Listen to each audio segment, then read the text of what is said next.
Hello and welcome back, everyone, to another episode of Heart of the Cast. It's been a while. It has been a while. We are sorry. We were very busy these last couple of weeks, but we are assembling again for another episode. Josh unfortunately wanted to focus on playing the mini game, so that's I'll blame him for that. You know what? I can't even say anything against that because we did mini game hard. You did. You got top cut, so that's the main subject of today. We're going to be going over the YCS and probably some other stuff that we've missed in the last couple of weeks, maybe. Yeah, there's been a decent amount of news. There's new cards. There's a set coming out. Yeah. There's a ban list looming, which we're probably going to dedicate an episode to next week, talking about predictions and stuff. Fun times. Yeah. But yeah, this YCS, I suppose. Shall we just dive right in, I guess? Is there anything crazy that we missed news-wise over the last couple of weeks? I mean, besides just like a couple of new cards being announced or like a small update to the Master Duel Forbidden Limited list that targeted specifically Jesse Cotton, who spent like too much money on Royal Rare Fairy Tale Snows. I think for the most part, the biggest thing that's happened is just YCS Bologna. That's probably a good start, actually. Let's talk about the main game's clam list here. It was a small one, so there isn't too much to go over, but I suppose we might as well cover it since a lot of you people are here for Master Duel. Yeah. New Master Duel Forbidden Limit list. It was, I don't think it was really meta shifting, but there's some good changes on this for sure. Yeah, it's basically that because the elephant in the room is obviously Tenpai, which is the newest. I mean, it's not even the newest deck anymore, but I think the selection pack is still in the shop until the next one comes. So I haven't really paid attention to it, but people have been telling me like they never hit the decks directly that are in the selection pack still, like that are still up in the shop. So I guess it's not a surprise that they haven't hit Tenpai directly, but they have hit a lot of the cards that are very popular in Tenpai and some other decks randomly. Like, I think Fluan the Reese community is in shambles right now because they've already been, like, catching strays left and right, and now it's also Prosperity to 0 and Shifter to 1. Yeah, it's, I guess, a tradition at this point. You can't really have a ban list without affecting Flu in some shape or form, so that's cool. We have EX0 Festival going on right now in Master Duel, and they couldn't even catch a break there, so... What did they do for... I mean, I get Flu would have been very powerful for that, yeah. I think like MPED is limited and the trap is banned for it. It's pretty much unplayable. I mean, MPED is always limited. Oh, right. Yeah. I mean, no, MPED is just limited in Master Duel. Okay.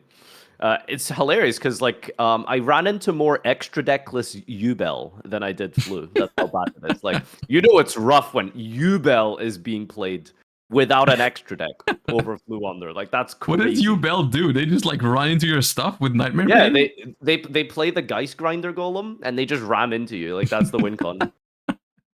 So yeah, good stuff. That's funny. But yeah, banning Prosperity. So I like this, but I also hate it because of the logic. Like, I like banning Prosperity, but I dislike that it was done because of Tenpai, That's kind of how I see that.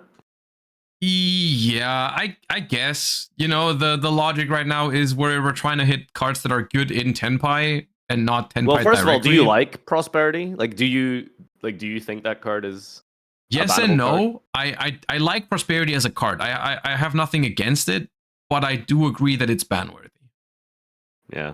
It's like one of those cards like Sprite Elf, where like I love Sprite Elf, but I'm like not surprised at all that it's banned, and I can't really argue with it, and I won't argue. Like, and the same is Pot of Prosperity in Master Duel. Like, I think that card deserves to be banned, even though I do value consistency a lot, and I like it. I also like drawing cards though, so now I never have to have conflicting hands again, where I can't draw after Prosperity with like my Centurion Synchro or something like that. So I like that. Centurion Synchro is the one that draws cards. That was the first thought that came to your mind. Interesting. Well, I don't play Prosperity in Runix. Sure. I was just wondering to see like if you were deliberately trying your hardest to like not have a runic reference within the first 10 minutes. I thought of it, but then I was like, that doesn't make sense because I'm not playing that card ever in there. But like, I was thinking of specifically a deck where you do play Prosperity, but you also sometimes want to draw cards. Yeah, it's a really broken card, honestly. I Yeah. think that a lot of people are upset because it's really good in rogue decks naturally, because rogue decks tend to have consistency problems. But I just think the versatility of Prosperity being okay, let me dig for a starter, or let me play into my opponent's hand or field, get stopped, and then go for an extender, or let me open my combo, do my combo. My opponent doesn't have any hand traps. Then I'm going to prosper at the end of my combo and then dig for a defensive card. Yeah. I like versatile cards. I do kind of, appreciate the utility, but I feel like it's too versatile, And I don't think the drawback realistically is enough. I think the concept of the card is fine. I just think even if the concept behind it is a good idea, you can still overtune a card and make it too powerful. Because at a certain point, consistency can definitely become too much. Like if a card just basically reads your opponent will add the perfect card for the situation to their hand, it can be very frustrating. I just think 6 deep is too much. Yeah, maybe they should have left it at 3. Maybe they should have given you the option for just 3, whatever. But yeah. Yeah, but yeah, Prosperity ban. So I don't assume we'll see that again. It's kind of one of those unpower creepable cards in some way, right? It's as good as the card that it searches. So yeah, the only world where this card could ever come back is if we ever live in a world where extra decks are so tight now that you can't even afford to banish like 3 cards ever, and then the card could come back. But I think that's going to take a while. So let's jump into a card that we're definitely going to disagree on. Psyframe Gear Gamma is limited now, which I think everyone can agree is that it's basically unplayable now. However, saying that OCG, I believe, had it limited last year or something, and people were still playing 1-1. Mm-hmm. So, yeah. I played Gamma at my most recent regional in the TCG at 1. Well, really? Why? I played Delta with it. Or going second. It was like I played Delta and then I also threw in the Gamma. But like, yeah, no. So you don't like the card, we're going to disagree because you like Gamma? Yeah, I love that you're crazy. Card. You're crazy. That's insane. Why do you dislike Gamma? Bro, Gamma is just a rage-inducing card for everyone involved. Like you play Gamma, you're gonna draw a driver, you're gonna draw Gamma going first, it's gonna feel bad. You play against Gamma, you try to like maxi your opponent. Drawing Gamma going first is bad? Like that's why it's so cool. I like drawing Gamma going first. Well, it depends on your deck, but then sometimes, for sure, but that's why I really like it, actually. It's because of the go first utility. It's genuinely, my favorite memories in Master Duel is just Chaos Rulering before my opponent, before I've even played. Because okay, but Chaos Ruler is banned anyways. I know, all my favorite cards keep getting banned. Remind me, Josh. Weird, anything else you want to bring up? Weird. Oh. So yeah, I love Gamma. I think that card's really fun. I think Semi-Limit is actually one of the few positions where it's healthy, quote unquote, because you do have to make the sacrifice and concession that, okay, if I want to play this really powerful card, I do need to accept that I have Driver in my deck. So I think it's kind of cool in that regard. I mean, cool, but that's the thing, it's an option, you know? If you don't like it, you just don't play it. Yeah, my opponents do. I don't like being Gamma. Is there any synergy with Gamma? Like, has there ever been synergy? What, like Lambda or? Sorry, not Gamma. Driver specifically. Oh, I don't know. I guess Primite coming up. Because I know Meteor Burst Dragon, or no, is it Meteor Burst? There's a Red Eyes monster that can like just send the Gamma. Oh yeah, that was the synergy. Yeah. Yeah. So there's like things like that, man. I think it's so cool. I think it's really, really. Yeah, but those really kind of decks could still feasibly play the 1 Gamma. To be fair. True. We can still. I mean, it's not gone. It's here. So yeah. I mean, like, why do you dislike it? Like conceptually, is it just because it makes you play a Garnet, or do you just think it's a genuine the concept behind it? The concept behind it is just it's a way more powerful hand trap that rewards you for putting bad cards into your deck and has a high variance attached to it, just to justify it being a more broken card than like an Effect Veiler or an Ash Blossom. Why is that bad though? Because I don't like being variants like that. I want to get hand trapped by a normal hand trap. And not by something that's just way too powerful. And because my opponent was lucky enough to draw the Gamma and not the Driver. Right, but when Gamma's at like 2 or 3, like, is it really variance? Like, you can kind of expect it to be a possibility, no? Like, I just don't feel like there's a difference between being hit with like, something like a clutch Ghost Ogre, except that it doesn't have a Garnet, right? It's like that variance doesn't apply because I generally don't like the concept of making cards more powerful by balancing them in a way that they add bricks to your deck. Because that introduces variance. There's like having a driver in your deck has nothing to do with being good or bad at the game. It's just like you're being forced to play this better card in the form of Gamma because it's a more powerful card than other cards. And whenever you draw a driver, well, sucks to be you. I see what you're saying about exacerbating the issue of variance, but I feel like ultimately, in a card game, that is natural, right? Especially when you opt to play powerful engines and stuff, right? Like in the YCS, for example, you guys played Fiendsmith with the trap card, right? Like, yeah. I assume the trap card is pretty terrible to draw, isn't it? So I don't like the fact that is how it is. That is why I tried to minimize that. That's why I played over 40 cards.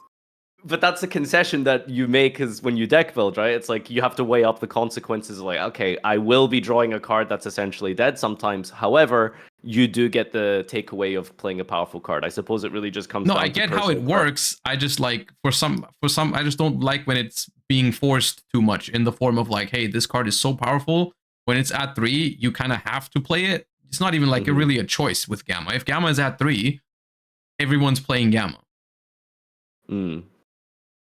I don't know. It's like I hated Brilliant Fusion in 2015 already, 16. I don't know whenever. You hate all the fun cards. I hate those cards. I hate all the cool shit. I just want to be able to play consistent decks and have the gameplay decide, and not like I'm gonna lose because I drew Gamma or not Gamma, Driver or Garnet or that kind of stuff. Yeah. Personally, I mean, it's not like fun to draw Driver, but I do appreciate the deck building decision making that it creates for a player. Like, you actively sit down and think to yourself, okay, I'm going to play Gamma with the chance that I am going to get variants like this. Alternatively, there's going to be situations where I will, find synergies with it. Like in Dragon Link, it's a light monster that I can banish from the graveyard. I can send it with the red eyes. Like those are interactions that I think are actually cool forms of decision making. Yeah. So I don't hate it. It's not all bad. Reason. It's just I prefer it not being here. It's not like I'm not going on a riot against the Psyframes, but it's just like I don't love them. God, Psyframe support when Konami. Next card is Dimension Shifter, and I think everyone could unanimously see that this is a positive, but also a negative. Next thing you're telling me is we're going to disagree on that one, huh? Well, as some of my favorite memories in Master Duel is when my opponent activated Grass and I shifted them. To be fair, I have this crazy short that's that's what I'm referring to. See, I knew you were going to say that. Okay, but there's a difference between being a content creator and looking at cards and being a player and looking at cards. Because I changed Shifter to Reasoning. Oh my god, I was sent. Like, I was sent. So my opponent left the duel, but the Master Duel client, like, it continues to play the animation. So I had to sit there and watch him mill 35 cards or something with Reasoning, just so that at the very end of the animation playing, the glass shatters and it says you win, because he insta hit that like surrender button, but the animation had to keep going. It's incredible. But yeah, and so bad in some ways, because now when you get hit by Shifter, you're gonna be really pissed when you get hit by Shifter. Yeah, but let's be real. Look, people are saying this card should be banned. Yes, you're right, but hey, one Shifter is less than 2, and that's good. Yeah, exactly. Like as simple as that. Limited to 1 is only 1 increment away from 0, so we'll take what we can. Yeah. Fairy Tail Snow to 1. This is a weird one. I don't personally see that much difference between 1 and 2 Snow. Like, obviously, there's consistency when you're playing 60 because you just mill it more often. But ultimately, decks that want to Snow, like, probably can get to Snow because they are milling so much. They have tools like Curious, which is still legal in Master Duel. I'm not wrong about Curious, am I? No, Curious is legal, and there's also shooting Riser Dragon theoretically. So like I agree. I think this is the weirdest hit on this batch. Like, I think putting Snow to 1 is kind of pointless. Yeah, it might just be a targeted Jesse hit at that point. That's crazy that you get. It's funny, Josh wins a YCS, and then what was it? Plant got hit and Circular got banned immediately, like the literal next list. Jesse wins the World Championship, and they limit Snow. To be fair, they did hit all of our World's winning decks last year as well. They hit the runic cards after Worlds. They hit tier limits after Worlds. I mean, obviously, and they also hit. I mean, I don't think they hit Exosisters, but yeah. What did they even do to Runic? Like They Runic also is a even weird hit. deck. I think they even hit Dragon Link. What was it for Dragon Link? Dragon Link. They banned White Dragon. I believe that was rough. I think they always do like hits on the Worlds winning decks. Yeah, was Chaos Ruler also banned after Worlds? Jesus, wow.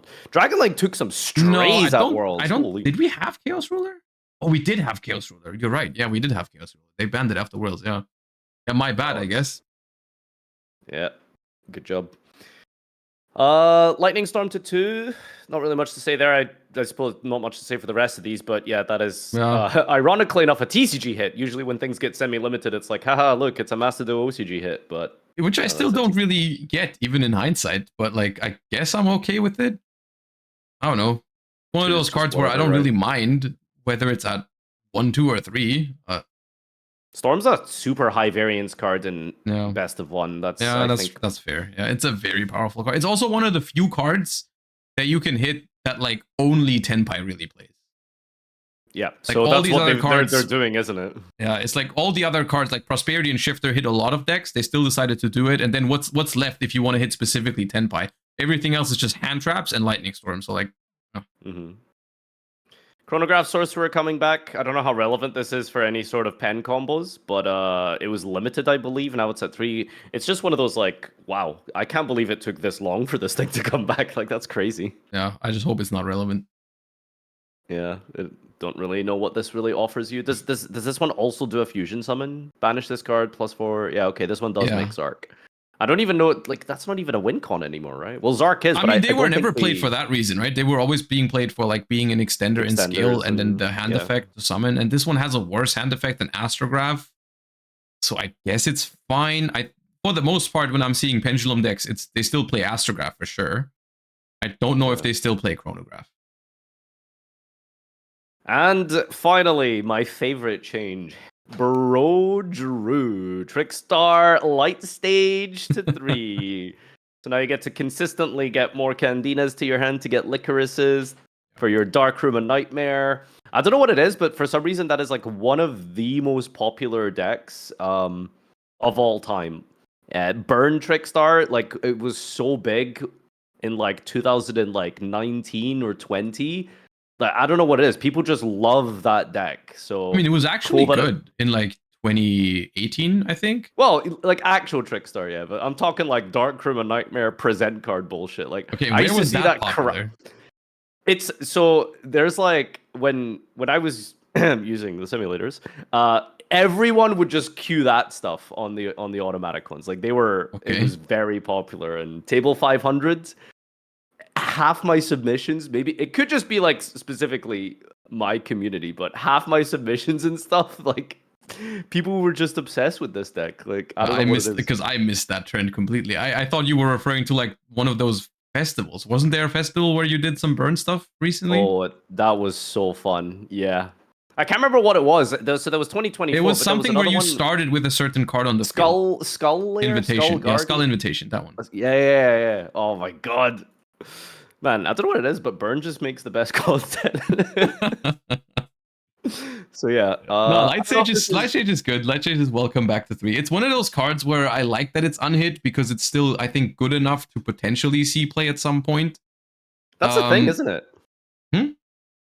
That's the thing with the Trickstar cards, right? Like like it's a good little engine. And if they make like good Trickstar support, there's absolutely a world where this card can be good. It's a back row hitting Rota. Like it's a sick card. It's also just like a very flexible extender for different. Like I remember using it in Sprites for a level 2 extender for Lilybell.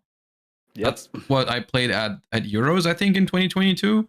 And then you can use it with Korobane as a level 5 extender if your deck wants to do that. So like there is ways to use this card in like field spell packages and stuff like that.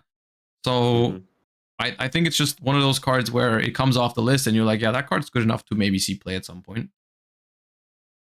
Yep. All right, that's the Master Duel ban list. Not really much else. I think this is probably about where I expected it to be. Like a couple of peripheral hits to Tenpai, nothing direct, and just a few cleanups here and there. And other than that, I don't think what anyone else would expect from this. Because I look at I it. think some people were right to expect maybe another small Yubel or Snake Eye hit, even though they're not the Oh most yeah. popular decks anymore. But I feel like it was about the right time where you could have reasonably said like, okay, now you guys get to be tier 2. Because at least like on ladder, I don't see them that much anymore. I don't know how about you, but like on ladder, I play against mostly other decks. It's only like a Snake Eye or a Yubel every other, I don't know, like every 4 or 5 games or something. But like the in tournaments, they're definitely still very popular. Like in the Challenger Cups that I hosted, like it's still a lot of Snake Eye and Yubel.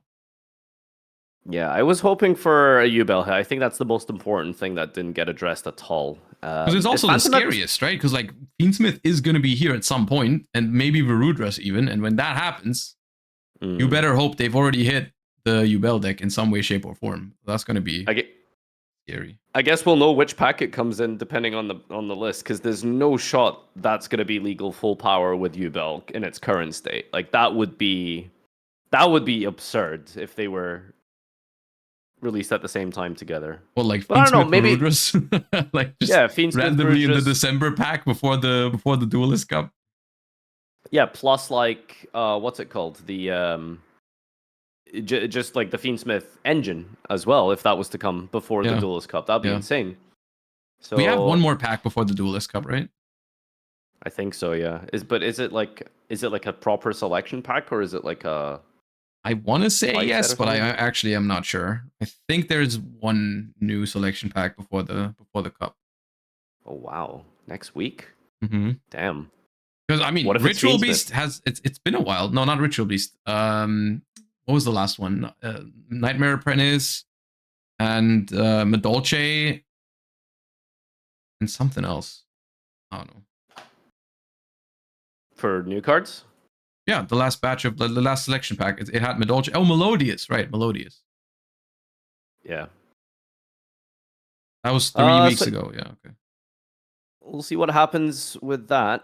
Keep your eyes peeled. So you're gonna play the Duelist Cup? I doubt it, because like the only meta deck in Macedo that I feel comfortable with is Ritual Beast, and Ritual Beast is like not a deck you can play for 72 hours unless you're very good at the deck. Yeah, so I mean, might do a little bit for content or something, but no, that sounds grueling to play the Duelist Cup with Ritual Beast. Are you gonna play it? I think so. Yeah, I'm planning to. It depends if like the format is in a state where I just don't find anything that I like. I might not, but I do plan on doing it. Yeah. May you be blessed as the chosen Tenpai NPC, I suppose. I don't think it's gonna be that. I don't know. It's weird, right? Like with the top players, it's like how much can you really express skillfully with Tenpai to There's two ways to look at it. There's two ways to look at it. If you're at the very high level, it's like, on the one hand, taking skill expression out of the game is not the worst thing, because if your opponent is almost the same level as you, or even maybe better, then like, well, just flip a coin and it's fine. But like at the other hand, like I think you do need to be. It depends. It's a weird and interesting dynamic for a tournament like that, because if everyone's playing Tenpai, like countering Tenpai is not that difficult, genuinely. It's just a matter of if 70-80% of your matchups are Tenpai, you can build decks that are really good against Tenpai, and then you're going to cook. But then obviously other people are going to do that too, and suddenly you're not playing against a lot of Tenpai anymore. Yeah, I did witness some of your crimes. If you really want to beat Tenpai, like you can easily beat Tenpai with some certain card choices, but then the problem is, the deck's not very good against anything else. Yeah. So that'll be funny to see if you actually end up whipping out that garbage for like the Duelist Cup. Well, I don't know, dude. If we're like 65 hours in and I've played against 10 Tenpais in a row, I might cue the Paleo Runic Lab. I don't know. You're not gonna play with a delay, are you? I think I will. Okay, not 15 minutes. That's unnecessary. No, I don't think so. But like, I think people could still recognize when they're playing against you just by how the games go, right? Oh yeah, I mean, as soon as you like activate a runic card or a paleo card, then like, well, time to check the twitch.tv/Joshua Schmidt. When are you gonna take that Waiju out of your name, by the way? I wanted to, but I've just not been bothering, but I will. some point. Just email partner support. It literally takes like a minute. Yeah, I don't have that much time, dude. True. People are mentioning Ryan's gonna win the Duelist Cup. That's true, but he's world champion, so Bro, Ryan is first on ladder right now, dude. Yeah, exactly. So he'll be able to pass down the world invite to Josh. Dude, I'll take second behind Ryan. That's okay. If that works, if that's how it works out, that's all right. You can have it. I will be absolutely like livid if he wins. Well, I'll be very happy for him, but there's no way you can win 3 DC Cups, right? Surely. Hasn't Task done that already? Has he won 3? I mean, he won the last one already, I think. I know Task definitely won a DC Cup when it wasn't competitive. Well, I mean, it was always competitive, but there was no stakes, so definitely didn't have anywhere near as high of a quality player as it could have been. Pretty sure that Task won the last one already. Like I think they're already qualified for Worlds again, aren't they? How? There's already been a DC Cup on the YCS Lille weekend. For this weekend? No, like for YCS for this Lille. Season, sorry. Yeah, YCS Lille. There was a Duelist Cup. Was it definitely Task? Yeah, I think so. Wow, he's already fucking qualified. Yeah. Bro left Seattle with a chip on his shoulder, dude. Insta qualified. What the fuck? Yeah. That's crazy. So I legit I think Task has like 3 or 4 Duelist Cup wins, and maybe one of them is before the qualifier system, but like it's still crazy. Is it just being good at Mass Duel? Like, why does that why does that happen? Like, how? I don't. I think at this point for the 72-hour tournaments, I think it's got to be a mindset difference. Because I don't think like it's just like they can't be that much better than the other players, right? Not in terms of just raw Yu-Gi-Oh skill, I don't think. But I just think it's a matter of the Duelist Cup system just requires other sets of skills as well, like mindset, being able to like allocate time in these 72 hours. I don't know, maybe he's got a goated schedule or something. Got some like hidden goo information about when the best times to play are and when the best times to sleep are. I have no idea. And I think I also think like I heard about a lot of their preparation phases in like Japan and other Asian countries, where they just prepare and take preparation for Duelist Cups very seriously.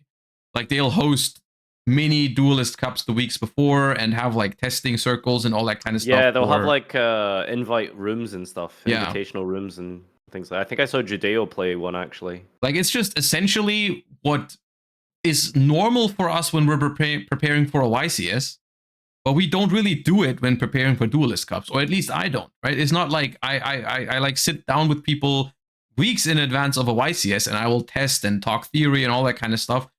But I personally don't do that for Duelist Cups. And maybe they do, and maybe that's a difference. Maybe that's a huge difference maker because they go into it better prepared, knowing all the matchups inside out, having their deck lists built for different situations. They save time and mental energy for that, and then they just go in and they pull through. Very fair and reasonable. Yeah, so tune into the DC Cup podcast probably in 2 weeks from now, I guess. It'll be quite soon. So yeah, we'll definitely go over that in a deep dive again at some point. So that'll be fun. Let's talk about the minigame. So there was a festival for Macedon this weekend. You got to play with real life cards. And you went all the way to top 32. It took me a moment that you're referring to a YCS right now. Okay. It was a dual trial, right? It's like a 3-day thing. 2-day thing. Yeah, it's a look into the future dual trial for Master Duel players, because you can look at stuff that's about to happen at some point in Master Duel. Yeah. 2,500 players. Yeah. And we got top 32. That is very impressive. Thank you. I guess we can probably just start with you, I guess. What was the metagame going into this? How did you find this deck? And I guess we'll do the fallout after, but like what were we expecting going into this? Because this was the first televised and casted event post ban list and that we've had one with Rota, I believe. I think Lille was with Rota. No, Lille didn't have Rota. It's the other way around. Lille didn't have Rota. There was a Canadian YCS that had Rota, I think. Right. There was I think there was 2 YCSs. Didn't Landon Oliver win 2 YCSs with the same deck with Fire Kings? Don't think it was 2. I know it was 1. No, he won 2 with but the same deck. I'm pretty sure he won Niagara Falls holy and he crap. won one in like LATAM, I think. Okay, wow. Yeah. But yeah, so going into this, I'll just say I did not expect it to be as diverse as it was. I Yeah. really did expect Snake Eye to kind of dominate because of the ban list essentially. But Snake Eye was good. It was a strong deck for Yep. sure, but it definitely didn't sweep actually.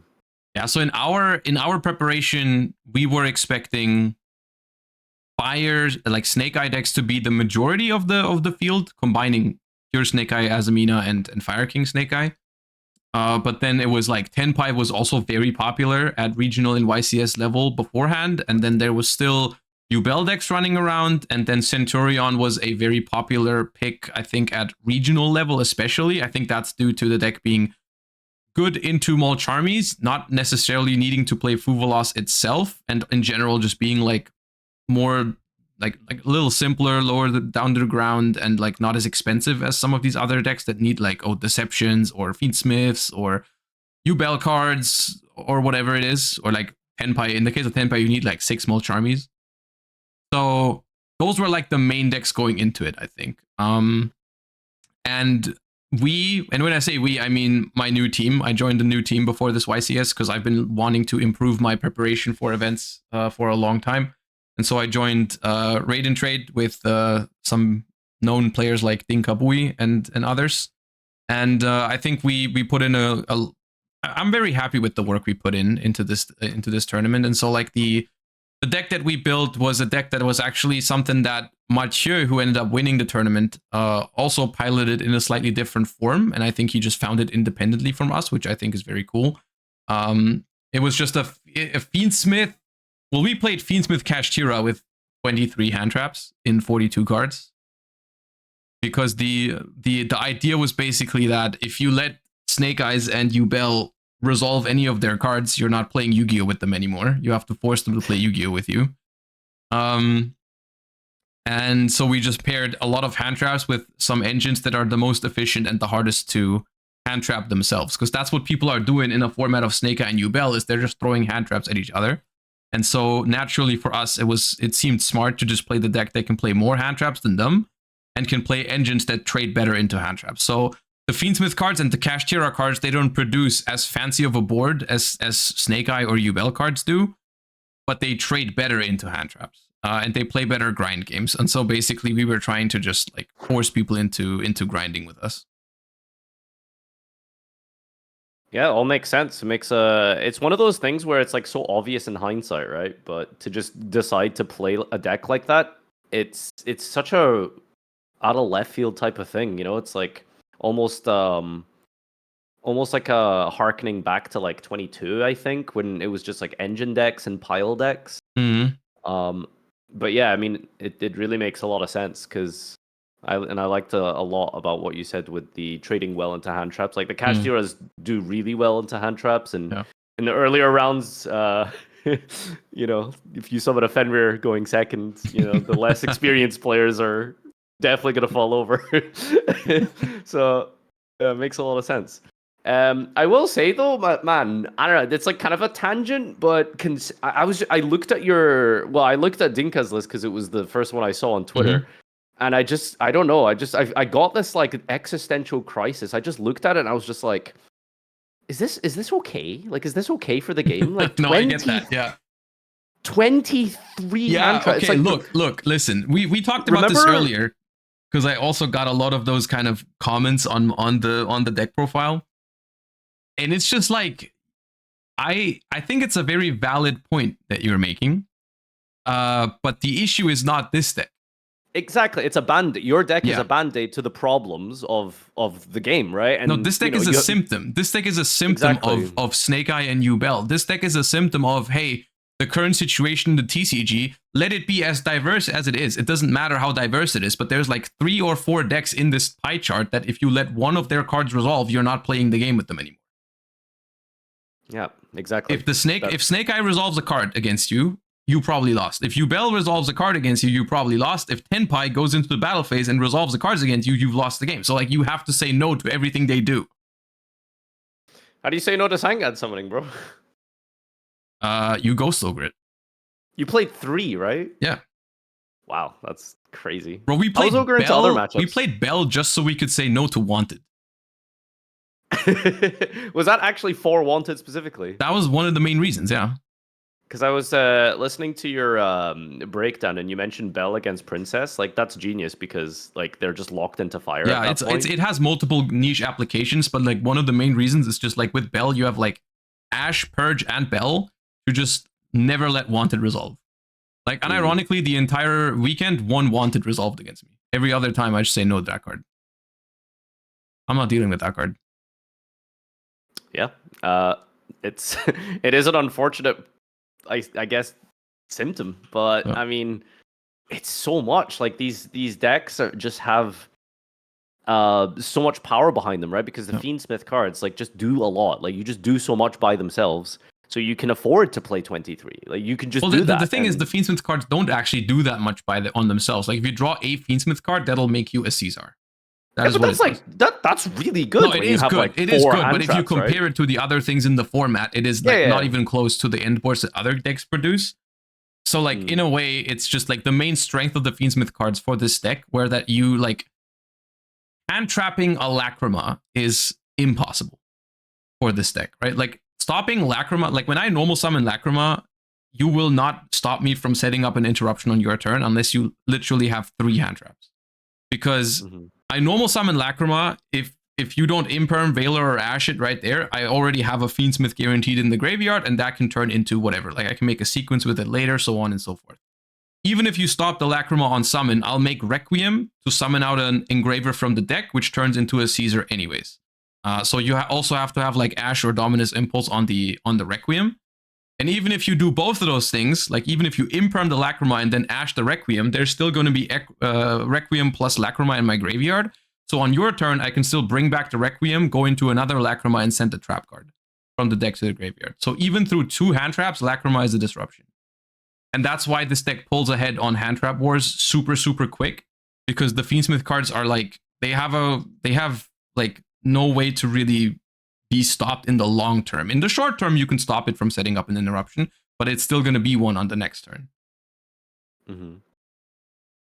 I think that's crazy, by the way, that you could do that much just with like into hand traps with one card. Like that hand traps, yes. The funny thing is, you're better off if you just don't have to hand trap it at all. Like if you're trying to beat this deck, it's super easy. You can put 0 hand traps into your deck, and you're probably going to beat it. Just put like Thrust Talons and stuff like that. Like it's a super low to the ground deck. Like if you just let me play, I'm gonna pass on Fenrir Caesar. You change apart my Caesar, I leave the game. You know, like it's not it's just a meta call for what people are forced to do at the moment, right? Because like you're not predicting to run into any change of hearts really, because no one's playing that card, because it doesn't do anything against the other popular decks in the format, right? No one's gonna play change of heart into a field of Snake Eye, Yubel, and Tenpai. So like they're all forced to play Imperm, Veiler, Mourner, Ash, Impulse, and all that kind of stuff. And so that's what this deck is good into. This deck is inherently not that crazy. Like if people want to beat this deck, they can beat this deck, but then they won't beat Snake Eye anymore, and obviously they're trying to do that right now. Sorry, I'm getting like hard one guide right now. Like some guy in chat tells me it's not crazy. I'm sorry. 1 card beating 2 hand traps and still setting something up is ridiculous. It is crazy. What are you saying? Like that's the point we're making here. It's how good these 1 cards are. No, they're good into the current environment. Yes, absolutely. That's why it was a good call, I think. Yeah, for sure.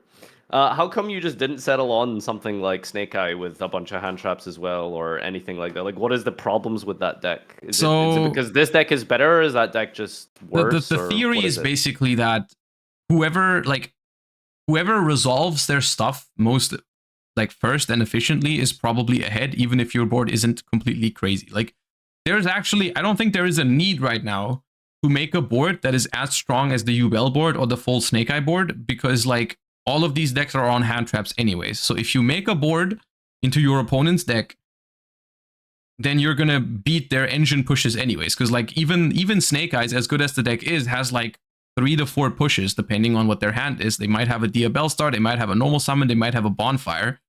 And like maybe they have a deception as well, but that's already a crazy unlikely and unfortunate hand if they have like 4 pushes. But like you don't need to put up 25 interrupts like the Ubel deck does, or like the full Snake Eye combo, as long as you like as long as you end on like literally what I said earlier, Fenrir Caesar and like a hand trap behind it is usually enough for the things that they do. And the other thing about hand traps is just like the one weakness that current Snake Eye has is that most of their plays, especially the most threatening ones, you invest multiple cards to play. If you start playing with the Deception, you're spending 2 cards. You're using Deception and you have to tribute a monster. If you start with the Abel Star, you have to send another card to the graveyard. So like you're starting 5, you go down to 3 cards if you try to start playing with the most common starters in the deck. So if I just Mourner your Diabell Star, you only have 3 cards left to play with. If I Ghost Dog your Deception, you have 3 cards left to play with. And if I then have another hand trap, then it's starting to already get really unlikely that you're going to be able to play at all, because your cards, unlike my cards, don't provide anything if they get hand trapped, right? If you imperm my Unicorn, that's still going to be there on your turn. It's still going to be annoying. If you imperm my Fenrir, that's still going to be there and it's still going to be annoying. If you interact with my Fiendsmith cards to stop the Caesar, they still make a disruption on your turn. None of the Snake Eye cards do that. They invest multiple cards to play, and they also play a whole bunch of engine requirements. So their hands are not, on average, they're not drawing 5 card hands. They're drawing like 3. Because like there's Oak, there's Hollowed, there's Flamberge, there's Snake Eye Diabell Star, there's Divine Temple. There's like so many cards that are not plays on their own. So like the deck just plays, realistically, most of their opening hands, they play with like 3 cards. Is there similar logic with Ubel? Oh yeah, Ubel's even worse. That deck. Ubel's even worse. Ubel has even more engine requirements. Ubel is different in the way that Ubel actually plays better into hand traps than Snake Eyes, because like Phantom of Ubel is crazy custom card. So that's why there is still Fuvolas in my side deck, because I was like, you know what? I have 23 hand traps. I still feel bad into Ubel, because in testing, I had hands where sometimes they pass to 1 hand trap, sometimes they play through 4.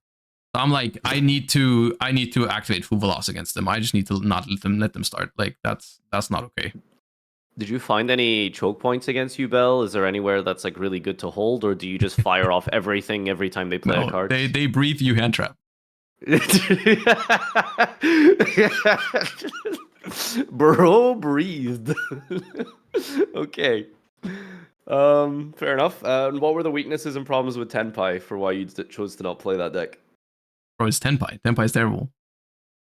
Okay, but like, what is like the reasoning? If we put that into words, like, what is the problem with Tenpai? I would say not 0, but rather little skill expression, in my opinion. Like it very often feels like it's up to your opponent whether they have the Ash for the Kaiman, whether they have the Impulse, not the Impulse, or the Impulse or the Purge for the Kaiman.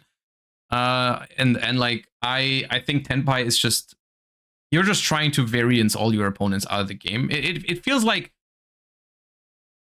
it's like our deck, where it has a lot of room for non-engine, but it goes second on purpose, which gives you a disadvantage, because we want to start if we can, so that we can turn our engines, like if we draw Fiendsmith cards or Kashtira cards, we can turn them into disruptions.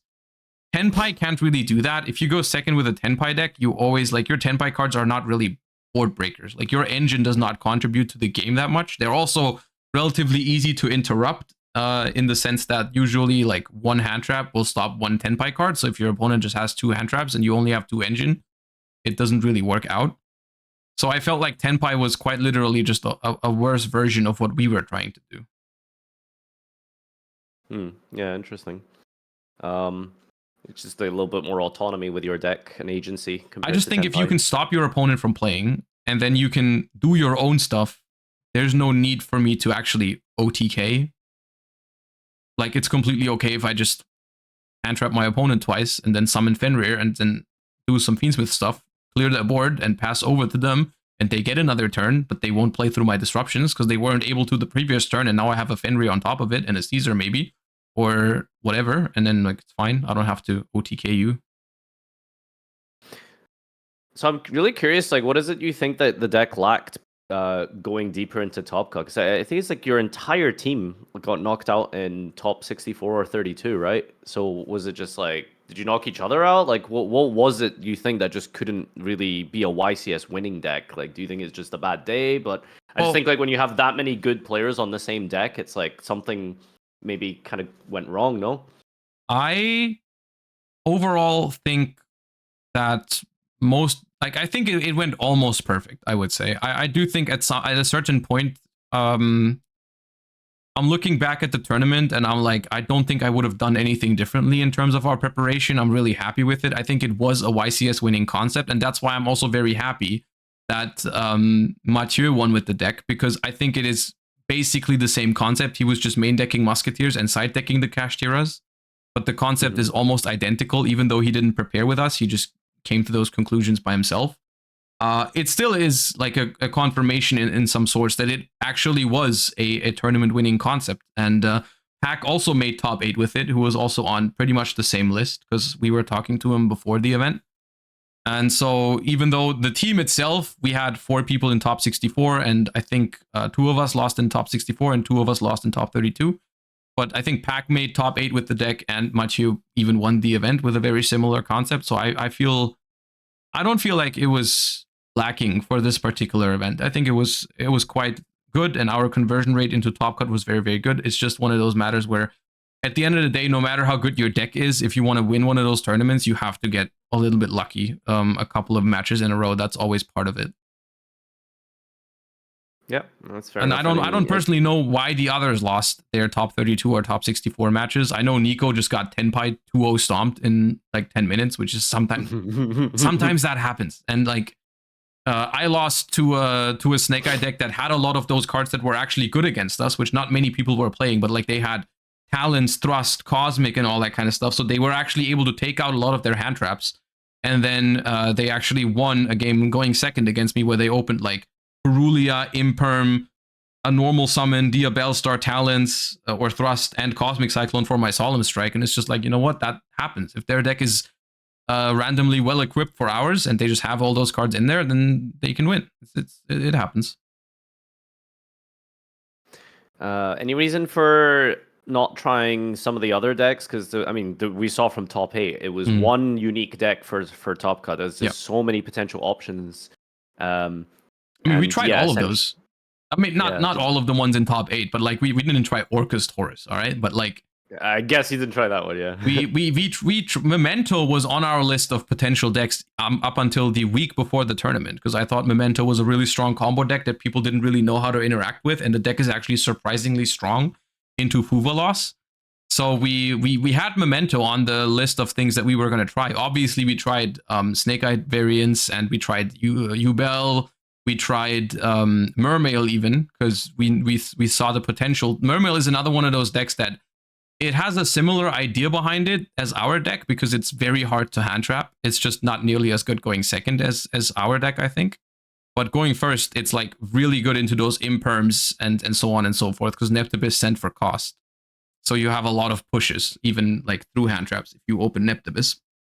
But we tried a lot of those decks, and it's just we ended up liking this one the most. And I don't regret it at all. I think it was a good choice. I liked it.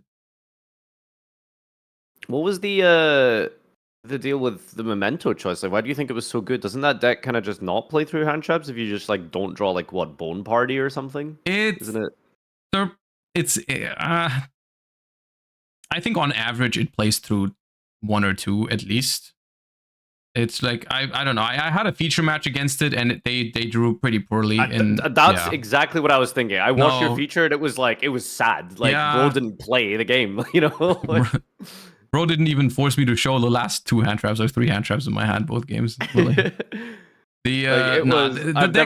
deck is high variance a little bit, but like, it has some hands that play through a lot, and then there is hands where you pass to 1 hand trap. But to be fair, the same is true for Snake Eye. Like I would say, on average, to stop Snake Eye, you need to draw 2 or 3 hand traps. But literally, sometimes there's hands where you 1 Bell on Wanted and you pass turn. 1 Mourner on Diabellstar and you pass turn. 1 Ash on Bonfire, you pass turn. It happens. Memento is kind of like that. I genuinely think that Memento is a better combo deck than, for example, Ubel, because I think the combos are just as strong and oppressive, but it's actually like harder to interrupt with something like Fuvalos. And it's actually surprisingly good into Fire King because the Memento cards work if your stuff gets destroyed. So like the Fire King interruptions are actually very bad into Memento. And on top of that, people just don't really know where to exactly interrupt Memento. But yeah. What about Ritual Beast? Ritual Beast is quite good into hand traps. You got Nochi Drago, and you have just a lot of cards that feel pretty decent into it. Did you guys try that deck at all, or? I did not try it because I discarded the idea because of Fuvalos and Perulia. I genuinely don't feel comfortable playing a deck that just loses to those cards so hard. And also, Ritual Beast was the only deck in the entire tournament that I beat by drawing just one hand trap. Because I played against it. I played against it round 12, and I just showed them my Nibiru, and that was that. What was his hand? What did he start with? It was, what was it? Because I'm pretty sure like Kanahawk plays through Nibiru if you have one Ritual Beast card in hand.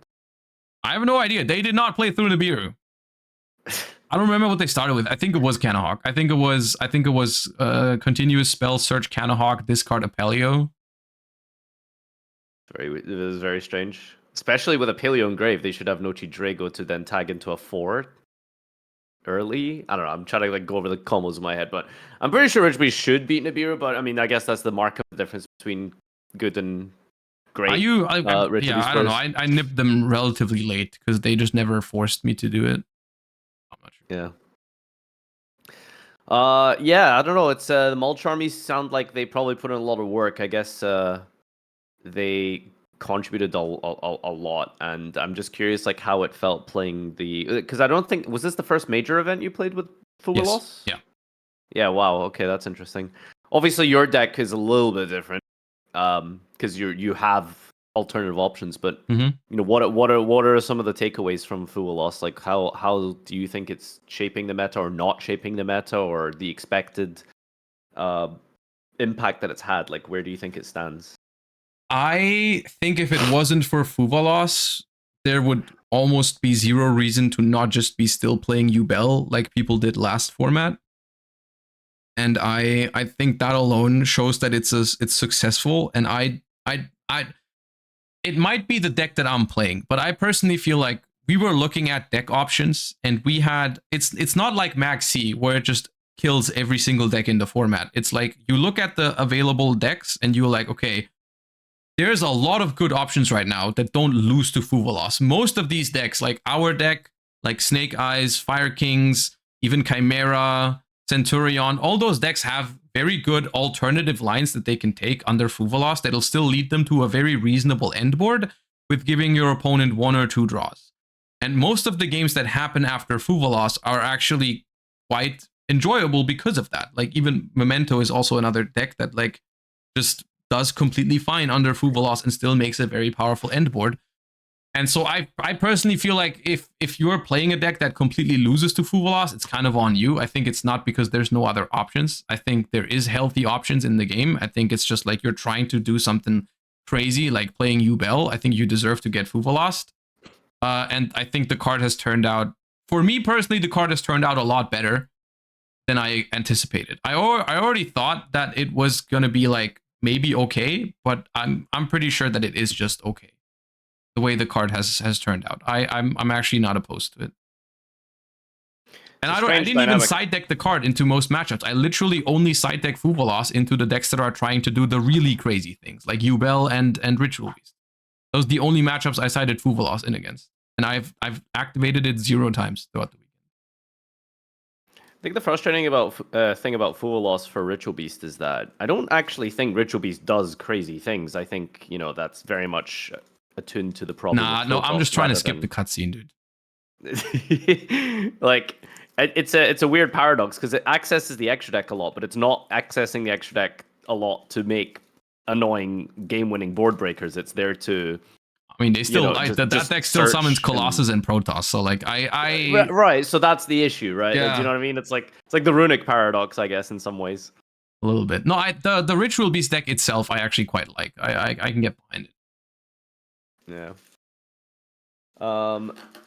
So, yeah, Protoss isn't gay. Well, again, if we listen, Chada, we're talking about Ritual Beast cards specifically. So, You know, I feel like a Retorai is pretty reasonable with the steeds in an end board, right? It's just when you put in like Vanity's Emptiness for Dark or Fire, then clearly Yeah. that's you know a thing. Mm. I mean, so I don't know. It's a strange card. It's definitely a card that's going to be around for a while. I don't really genuinely ever see Fuwalos being ever hit. I think that's a dynamic that's going to be in the game for a while, where you need game plans that play around constant extra deck access. And Hmm. I mean, I feel like that design wise, they're going to have to make decks like this now, right? Like going to have to make like your Kashtiras, your Fiendsmiths, you know, decks that like are engines or decks that are good with just their main rather than their Yeah. extra. Because I mean, otherwise we're just gonna have a really high variance game with Ryzio, for example. Yeah, it's a great deck into those cards that's coming soon. So But it's just like I like it in that sense that it promotes like more mid-rangey play styles, right? It even in card design, it doesn't stop them from making like combo decks. It's just you got to make sure that that combo deck doesn't summon half of its extra deck, right? It's like, is that too much to ask? I don't know. Like Ryziel, for example, is a perfect example of a deck that's just like it accesses its extra deck maybe twice on the first turn, maximum 3 times in the combos that I've seen, and achieves still best deck status in the OCG with a board that's super breakable and has no Omni negates at all whatsoever. So like it's completely doesn't it summon reasonable. a bunch from the main deck as well? If they go full combo under Fuvalos, I guess they could give you like 4 draws. But like I think there's one that summons one from the deck, the other ones just add and then summon from hand. Yeah. It's weird. It's like, I think going forward, we're probably gonna see a lot more of things like Ryziel. But it's weird because they also just made like Malice in the same set, Mm-hmm. and from what I understand, Malice kind of folds to Full Loss as well, right? Like I From don't what know I've what heard, you it's really. definitely worse into it than Ryziel. Yeah, I've only started looking into it. I do think it has some lines under it because they can kind of like circumvent the restriction because they can like do the thing where they, instead of summoning from deck directly, they do the I'm banishing a card from my deck and then it summons from Mm. banished and then that doesn't count for Fuvalos a Ooh, couple of times per turn, but they still like, it's basically where the deck still has a line under Fuvalos that can probably get away with giving your opponent only 1 or 2 draws, and then your board is not even nearly as powerful as it could have been. But ultimately, that's probably fine. If anything, the Malice board is even too strong in a world without Fuvalos. Like in a world with Fuvalos, the Malice board is like bearable. interesting other options as well. I mean, we might as well talk a little bit about the Orcus deck. We Mm-hmm. could probably maybe round off with that. But Labyrinth, I think, it got 2 tops, maybe one. Just one. That's that's usually a very popular anti-meta choice. Mm-hmm. Any reason just playing 30 trap cards over 30 hand traps was not the play. I think Labyrinth is in a weird spot right now. We tried it, but only as a furniture variant. Because once again, I think specifically the Fire King deck is a deck that the Ubel deck cannot beat if it gets to combo because Labyrinth just has inherent problems with the grind game that Garunix and Kirin and Skyburn and stuff like that provide. Hmm. So I think that is a very, very hard matchup for the deck. The deck has some pros to it. Like you can play, your deck does not really care about Fuvalos that much. Your deck can play Dominus Impulse as well. At the same time, Dominus Impulse is also very good against your deck. That's another thing. Like if like our deck, for example, plays Ash and Bell against them, but all the Fire King decks play 3 Ash and 3 Impulse to stop like Big Welcome, and like Dominus Impulse can even stop your Welcome Labyrinth traps while you have Lovely on the field because they're not monsters. So like I think it's in a difficult spot. If anything, you'd still have to be playing a furniture version of it with hand traps, I think, because then you can actually beat decks like Snake Eye, Fire King. Yeah, I completely forgot about the Purge interaction as well. It's just another card to lose to potentially, so that is pretty rough. So it's usually the advantage of decks like Labyrinth and trap decks in general. Yeah. Hand traps then tend to be completely dead against them, but that's 6 copies. It's true for some hand traps. It's like half. Like most of the decks play like Ash, Impulse, Imperm, Fuvalos, and it's like your deck is good into Fuvalos, your deck is okay into Imperm, but it sucks into Ash and Impulse. And then a lot of people were also playing Droll, which is also good against. So it's like you're good into about half of their non-engine, but the other half hits really hard. Yeah, let's talk about Orcust. I mean, that's an interesting choice, for sure. I think it's definitely one of those, pet deck picks. But it's a very good list. It's well optimized. It's a nice and interesting take. I've always thought that the Horus cards are perfect for Orcust, so I mean that makes sense that they did that. But in terms of advantages, like usually when a deck like this tops, it has like a very specific win condition that's like really good. And I was like having a look at. I did actually watch the deck profile, but I'm just looking at it now. Is Topologic Bomber like supposed to be like the win con of the deck, or what are we relying on that makes this deck so good? I haven't really seen any of the feature matches. Were you watching the stream? Did they have? I think they had feature matches, right? Yeah, I did, and I didn't really understand why he was winning. Like his harp was resolving, so I suppose that was nice. Okay. And yeah, like the Horus the only thing that I remember about this I deck, only asked because I thought you watched the profile, so I thought you. I haven't watched it yet. No, I haven't watched it yet. The only thing I remember about this is I walked past the player once, and I just saw an Armageddon Knight in their hand, and I was like, what are they playing? And I couldn't figure it out because I didn't stay there to watch it. I just kept walking. And then later on, I found like, oh, it's Orcust Horus. Okay, I couldn't even think of a deck that would play Armageddon Knight. That's how crazy this is to me. But if I saw Armageddon Knight, I'd be looking around like, wait, am I in the Edison side event? Like, yeah, I'm in the wrong tables. Damn, bro's playing Vayu Turbo. Okay. Like, what is Armageddon in 2024? That's crazy. But I'm looking at it right now, and it's like it does the exact same thing that I mentioned earlier. It's the 12 non-engine holy grail of the format: 3 Ash, 3 Imperm, 3 Impulse, 3 Fuvalos, and then it also plays Super Poly, which I think is a little bit of an underrated card. We were messing around with it in Memento, but Super Poly is like quite good going first into Snake Eye and what is this crazy target he has here? It's Chaos Star Source Dragon. It requires a light or dark dragon plus a dark dragon. Card is that just Centurion? It cooks Centurion.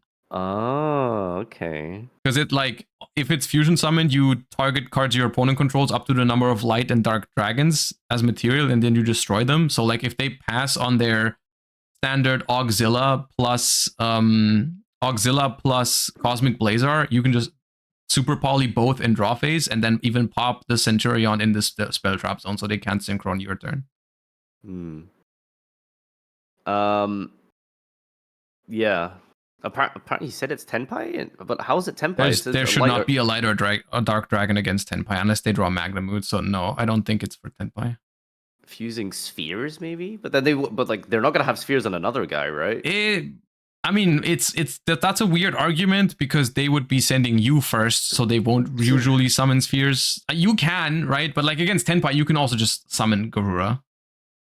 I gotta ask as well, by the way, like, I don't know if this is just the new thing to do in TV, and but watching the feature matches, I'm fairly sure there was like 3 or 4 Tenpais we watched, and they all willingly chose to go first. Oh yeah, they do that now. Like, they scared now. What's that about? I don't know. I think they've just lost their minds collectively. Like, I feel like you just go second, right? Like, why would you want to go first? I think people are just so scared now because everyone has like kind of respected Tenpai in deck building. Like everyone's playing D barriers. I mean, look at the side decks of like the Fiendsmith decks. Like we played 3 Judgment, 3 Strike, 3 Barrier. And it's just like Tenpai is getting to the point where they're like actively just siding in Heat Waves and other floodgates and just click first. I don't know. It's just that kind of that's another reason why I would never want to join a tournament with Tenpai, because like the mind games you have to play against yourself are crazy. You always have to be like, oh, is my opponent gonna side hella cards for going first now? Because they're gonna like they're gonna think that they're gonna start, and like it's so I can't imagine like you ever make those calls and you're right. And then it's fine. Then you're playing a normal game, and then whenever you're wrong, you just get omega cooked because you just like go first and your deck's kind of bad, or like you make your opponent start and they just debarrier you and you die without even playing the game with them. I don't know.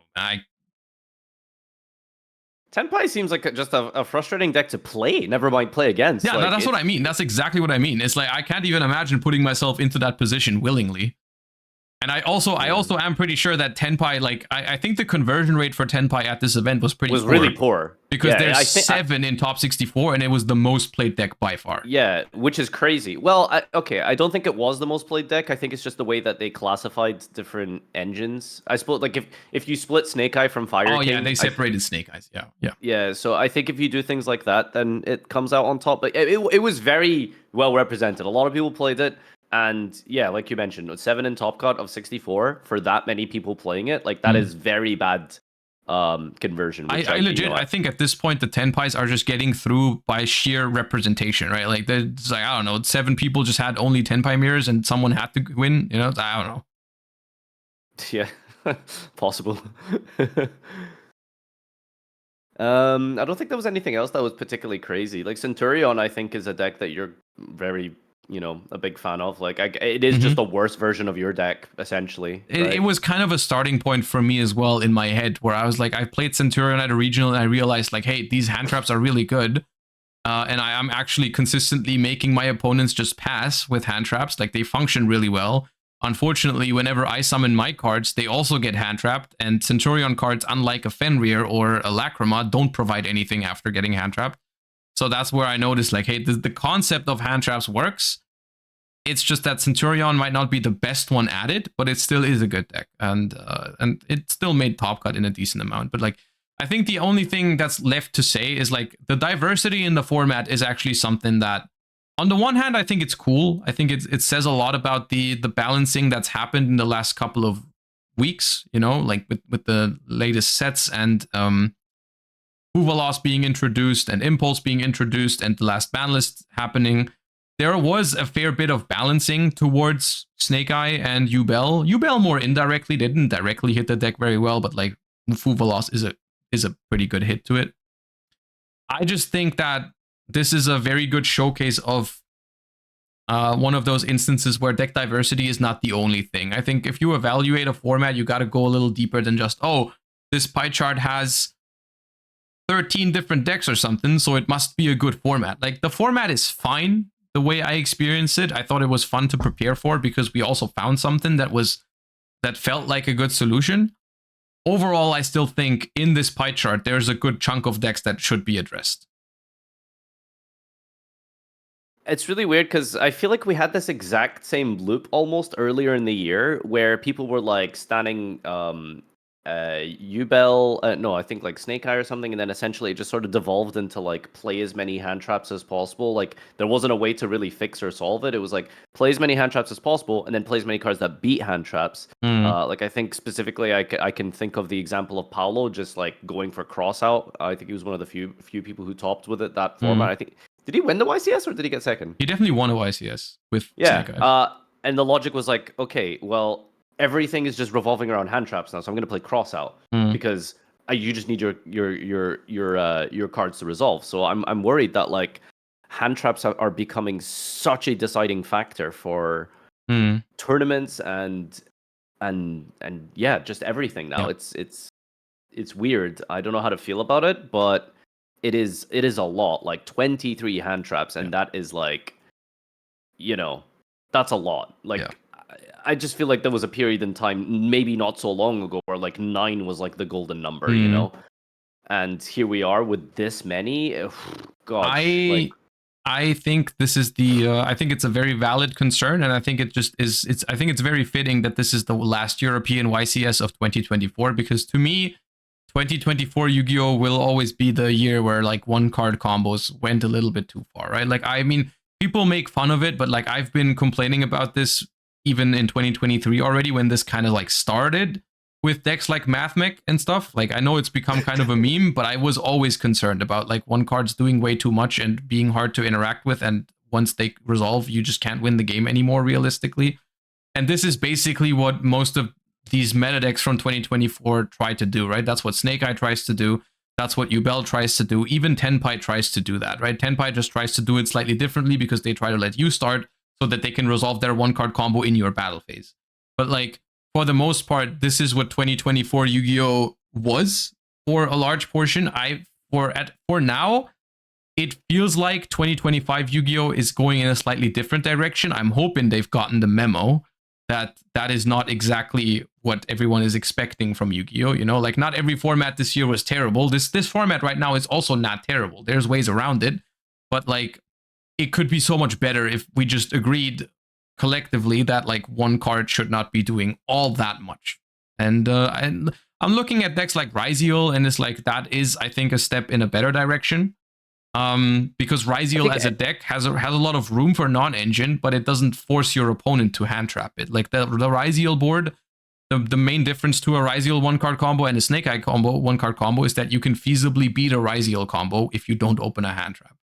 And that is the main takeaway for me. Is I don't think it's about the room that decks have for non-engine. It's about the amount of hand traps that these decks make you want to play. It's really weird though, because it's also like the same dynamic with Ryziel. It's 1-card combos that obviously aren't anywhere near as powerful, but it's the same sort of like deck building style. Okay, it's like here's my 20 favorite defensive cards, I suppose, right? They do only at the moment. I looked at a OCG metagame report earlier today, and they literally play 12 hand traps right now, which is, I mean, it's still a good amount. What are the other cards being filled with? They just play all kinds of stuff. They can afford to main deck Solemn Judgment. Because like it's actually okay if you draw those cards going second, because the Ryziel board, like it can be dealt with. It was like they played Fuvalos, Maxi, Imperm, Ash, and I think that was it. So Maxi is semi-limited, so maybe it was only 11. Oh yeah, that's in action now. So was that the last OCG ban list? Was the semi-limiting of Maxi? Yeah, that's really interesting, because that was the thing I forgot to mention during the Master Duel segment, was this ban list. I think people were hoping that they would do the same thing from OCG that they did to Master Duel, but they didn't. So I didn't expect that, to be honest, because I felt like the Mole Charmies were an important step to justify doing that. Yeah, so maybe when we get the Mole Charmies, that's what I would expect. Yeah, I'm excited to see how it turns out for the OCG. Like if they continue doing it, like do they do the next ban list, or do they stop at 2? Which I think that'd be kind of weird. But for Master Duel, that's when I would expect it. I wouldn't expect it before the Mole Charmies hit the game. All right. I am gonna dip to locals now, so I'll report back next week with what it's like to not have touched TCG for 6 months. But I've played Ritual Beasts in Master Duel, so I don't have to play against Maxi. Well, it's a different kind of Maxi, so I should be quite accustomed to it. We'll see how it goes. All right, have fun at locals. Don't shifter too many people. I don't think there's any major things that we haven't already covered in terms of Patreon questions, although I didn't actually ask you guys to submit this week. Apologies, I feel really bad for skipping out on 2 weeks while you guys are being patrons, but we'll definitely try to keep on top of things. And of course, near the end of the year right now, we have a lot of big topics and stuff coming up, so there's plenty to look forward to. Duelist Cup, YCS Anaheim, crossover breakers, ban list prediction. Lots of yapping to be had. Stream. We probably need to do the ban list prediction sooner rather than later, just in case Konami decides to drop a list on the release day of the podcast. I think we did that once earlier the year. Never again. Definitely happen. Yes, they are definitely planning on a ban list very, very soon, right, guys? Right? I hope they give us like the little countdown thing again, and we can just have like this constant stream of just sitting there like dude, if they say late December though, it's gonna ruin all my Christmas holidays. No shot. They cannot do that. Do not do that. Imagine you're like having Christmas dinner, you're like eating your turkey, and then you just like you're checking your phone at like 6 p.m. and then 7 p.m. like waiting to see if Block Dragon's back, like that would be insane. Like I always remember that story you told us of the playing some Hearthstone tournament at like a house party. It's but like you're just like New Year's. Yeah, but like, you're just sitting there on New Year's like waiting if they're gonna drop a ban list. It's really interesting. I don't want to dive into it too much right now, but it's like I don't think there needs to be like a massacre ban list, right? Yeah. We can talk about that in more detail, but like once again, I think the current format wasn't that bad. It's not a situation like 2 months ago where Snake Eyes was like so insanely powerful still that like it was like starting to feel super oppressive. Mm-hmm. It's not one of those issues. It's just like a lot of these decks that are still top meta have been around for a long time, and it's not just about that. It's also about like they're just not that good of a concept in terms of designs. Like I'm looking at certain decks and I'm like, do I like their design? Yes, no. And like Snake Eyes, Ubel, Tenpai, I'm just like, I could have lived without these. And so I still think we need something. I really like Qbel personally. I just think like it does too much off of not a lot. Like my ideal threshold for combo was like I would like wombo crazy combos to be like minimum 2-card requirements. I don't think one is healthy at all. Yeah, okay. Especially when the extenders do the same as the starter. That's where the cringe really happens. It's crazy how weak it feels whenever I'm looking at a card these days, and it's like there's not a 1-card combo to it.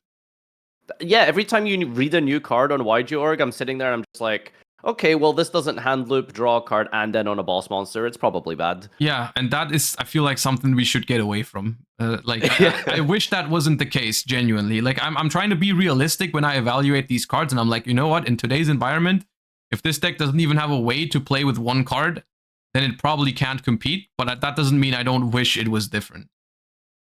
Yeah. All right. Thanks so much, everyone, for tuning into this episode. Again, apologies for the delays and for the break, but we should be back in full swing over the course of the next few weeks with some hot topics. It should be really fun. Thanks so much, everyone who's contributed so far and continues to contribute. $1 singular on the Patreon for the Heart of the Cast Discord to be able to submit your questions, which we'll collect from today going forward into next week, which will be, what did I say we were going to do? Was it Banlist prediction next week? Or crossover breakers, or both, or something. I think we do the probably banlist predictions, but we can also do we can do both. I think in one episode. I don't think we have to yap about the banlist for like 1.5 hours. True. See you guys then. Take care and make sure to follow us on the various forms of social media. And we'll see you in the next episode. Bye.